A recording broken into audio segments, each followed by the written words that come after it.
বন্ধুসকল আজিৰ ভিডিঅ'ত আমি আলোচনা কৰিম যে বৰ্তমান ভাৰতবৰ্ষ চলি থকা দুখনমান কাৰ্ডৰ বিষয়ে। এখন হৈছে ই শ্ৰম কাৰ্ড আৰু এখন হৈছে হেল্থ কাৰ্ড। বলক আজিৰ ভিডিঅ'টো আমি আৰম্ভ কৰোঁ।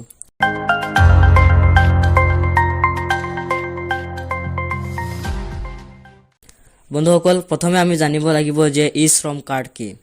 বন্ধুসকল ই শ্ৰম কাৰ্ড হৈছে এজন সু শ্ৰমিক পৰিচয় পত্ৰৰ বাবে বা এজন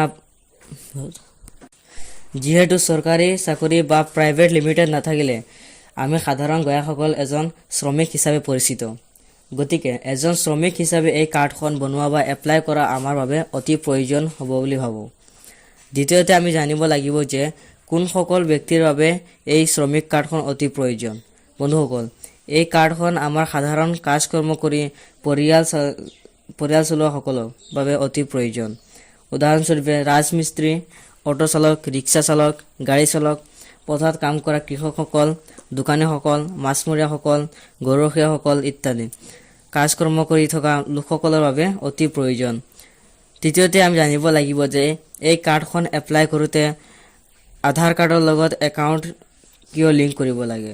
বন্ধুসকল একাউণ্ট লিংক কৰাৰ এটাই উদ্দেশ্য যে যদি চৰকাৰে কিবা নতুন আঁচনি গ্ৰহণ কৰে তেন্তে এই কাৰ্ডত লিংক থকা একাউণ্টৰ জৰিয়তে আপুনি বা আপোনাৰ ঘৰৰ মানুহৰ আঁচনি আহিব। এতিয়া আমি আলোচনা কৰিম যে ভাৰতবৰ্ষত চলি থকা আন এখন কাৰ্ডৰ বিষয়ে। সেইখন হৈছে হেল্থ আই ডি। পোনপ্ৰথমে আমি জানিব লাগিব যে হেল্থ আই ডি কি। বন্ধুসকল হেল্থ আই ডি হৈছে ভাৰতবৰ্ষৰ স্বাস্থ্য বিভাগৰ অধীনত থকা এটি স্বাস্থ্য কাৰ্ড। এই কাৰ্ডৰ জৰিয়তে আপুনি কি কৰিব পাৰিব।